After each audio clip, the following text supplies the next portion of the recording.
2023 was a very difficult year for me. Apart from after Ezomo, I lost 2 sisters and I lost my younger brother. So it was a very difficult year. I never spent a more difficult year on earth than 2023. But what you cannot do anything about, you only have to learn how to live with it. Because Ezomo is one person that cannot be replaced. And you just have to learn to live without him and to see which of his ideas you can continue to propagate, especially in the political spectrum. It came as a shock when the incidents took place a year ago that Raymond had passed on. You know, he was such a man who was very, very active and very ebullient and sounded like, you know, a Superman. You know, oftentimes I asked him, what is the source of your energy? Because in all circumstances, he always assumed super energy in all that he did. And he's my tribesman. He's my tribesman, and he's somebody I've known for decades. We met in politics also. Though he had never really been very, very much partisan, you know, but he had sympathy for the same party that I belong to, the People's Democratic Party. So it was painful that he went so that early. He was a man, anytime, any day, you visit him in his house and you bring not necessarily a problem, but an issue in which making it a contribution, mature and all that, is what will normally come out of it. And I don't know, federal capital, I want to tell you, I really meant a lot of it. I meant more of Edo State. Not because I'm from Edo, but really his contribution was national. National. I'm sure he prayed, he expected that not whatever he was really pursuing and trying to do will be a benefit to the entire nation. And the entire nation consists of individuals, you and I, and all that. And so of course, we pray that what he did will not go unremembered, or will stop being a standard which other people, the entire patrons, will also pursue. Well, as a kinsman, he brought us fame. He brought us fame. AIT #1, and was a trailblazer, and we are proud of him. And he's a very good organizer, even on the field. People had confidence in him, people liked him. Well, we are where we are today. Now it's a year gone so quickly. Well, we pray God to continue to let his soul rest in peace, and of course, to continue to look after the family he left behind, and of course the institutions that he left behind. We are happy to know that AIT is still on strong as before. That was one of the worries that some of us could have had at that time. But we are proud of you guys, you know, that you have kept the flag flying. We will keep praying for God to forgive him and accept him in his kingdom. we are all human. One day, God will call each and every one of us when our time is up. But for the unexpected departure of Fire Chief Raymond Dokpesi, it still baffles a lot of us. No sickness, no notice, and I'm pained, particularly. He made a call to me that Saturday before his death. I was in the village. He said, Buruburu, what are you still doing in the village? I said, Zemo, my senior brother, I'm rounding up. I'll be coming on Tuesday. Monday wasn't safe for anybody to travel in the east then. He said, is it when I die that you will come back? I said, I rebuke that tongue. Where are you going? Dying. He died on Monday. So my pain is, probably he wanted to tell me certain things. But that was before the accident. How could it have happened? So I'm yet to balance it. Is it when I die that you will come back? I rebuked it, but maybe it was not strong enough. He died on Monday. He didn't wait till that Tuesday. He said, okay, I'm here. That was our way. And I've been trying to see him in my dream. To ask him, why did you do this to us? I've never sighted him. I'm praying for me to meet him in the dream. I will ask him, what was in your mind that you allowed this thing to happen? But God knows the best.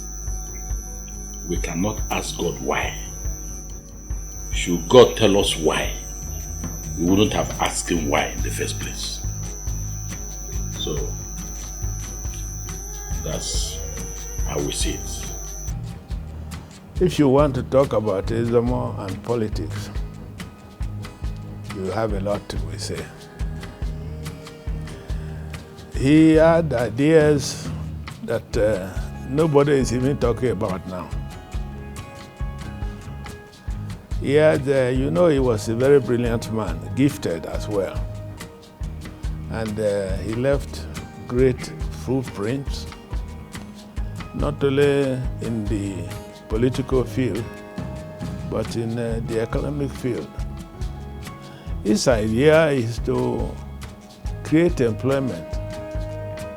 And he showed example with it, with his institutions that he tried to create. One of the living ones now is AIT. So in the field of employment, if you talk of where Nigeria is, it speaks for itself. I don't know whether anybody knows the number of unemployed youths anymore. I think it's safe to say that our youths are unemployed, and that is not what he wanted. He wanted to create opportunities for people to be employed and create employment for themselves. Well, there's time for everything. He came and he was able to do what he set out to do. He was courageous, he was bold, he was talented, and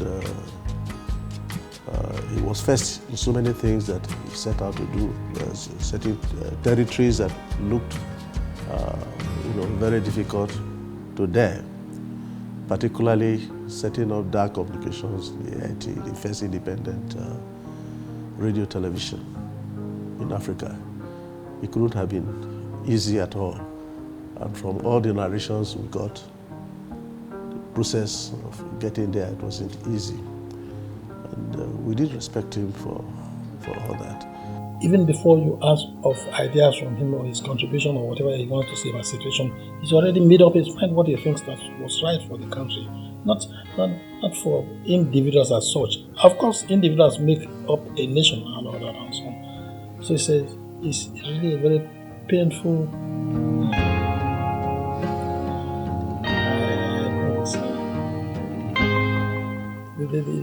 It's hard for, if it was just a few individuals, you know what you could do to make the situation a little manageable.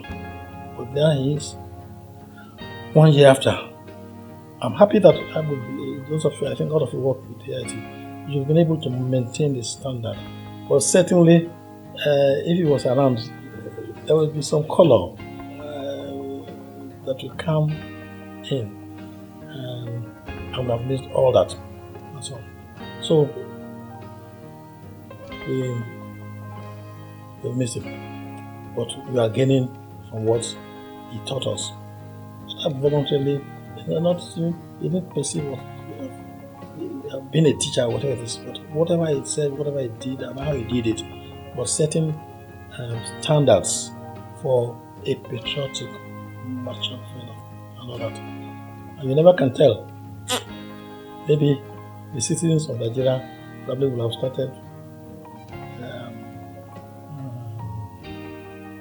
behaving like that to make the mark of peace and joy and development in Nigeria, in the country. He was that person that didn't believe that anything was impossible. Once he believed everything was doable, with hard work, determination, that you can achieve your goals. PDP cannot forget Ezemo. For example, Atiku cannot forget Ezemo. I can tell you that those who know in politics, the re-establishment of zoning formula was the brainchild of Ezemo. And what was unique about it is that he put his money into whatever he believes. He was fearless.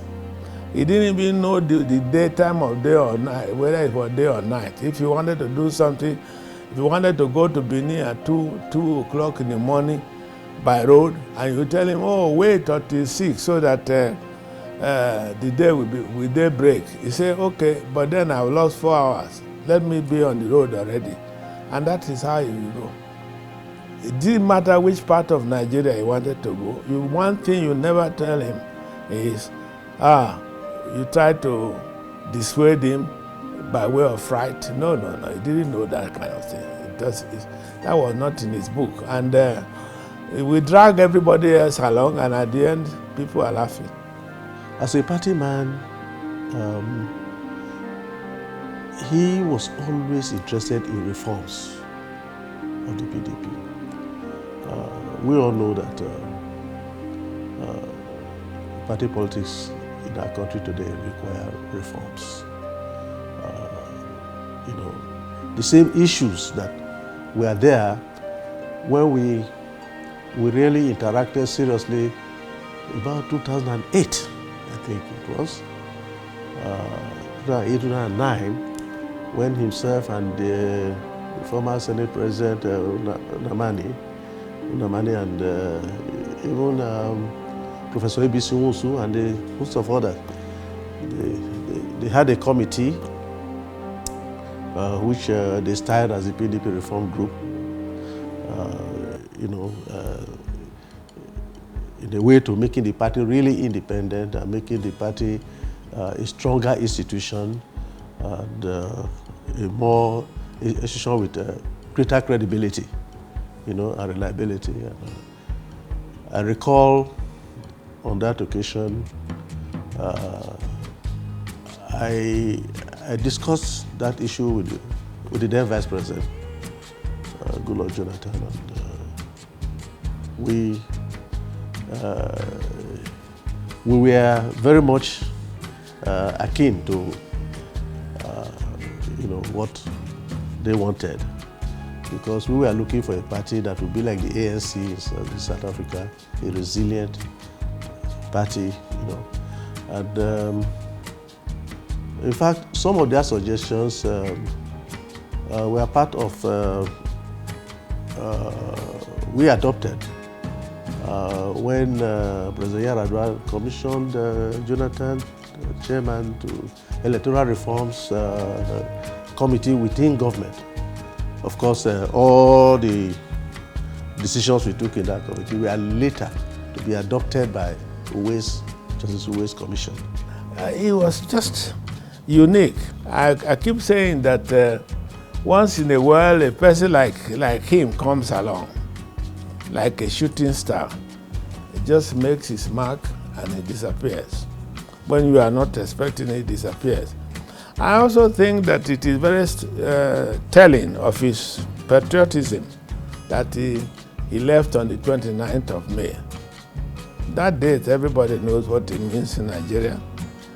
And any time now or less political will changes 29th May, it's a day that everybody will use to commemorate and remember a hero of Nigeria, a man who loved his country so much that his passing took place on such an important democracy day.